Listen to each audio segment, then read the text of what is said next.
بسم اللہ والصلاة والسلام علی رسول اللہ اما بعد. عزیزان محترم، مرچی میں حدیث موضوع عدل و انصاف بابتائیں.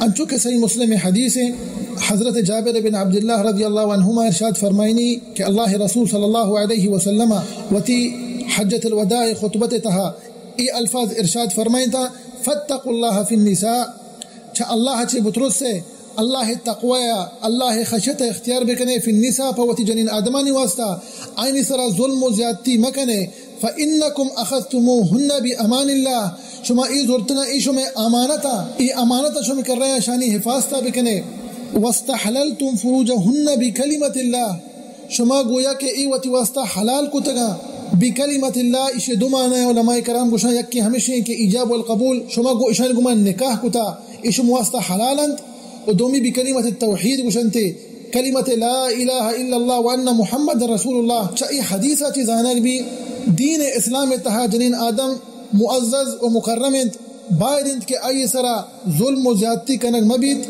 و بائدند گو آئین گو ما عدل و انصاف کنک بید. دعائند کہ اللہ سبحانہ و تعالی سرجم مسلمانہ عدل و انصاف کرنے کے توفیق بدا اور چاہ انسان ظلم و زیادتی اچھی دیر ببند. آمین یا رب العالمین. وصلی اللہ وسلم علی نبینا محمد وعلى آلہ وصحبہ وسلم اجمعین.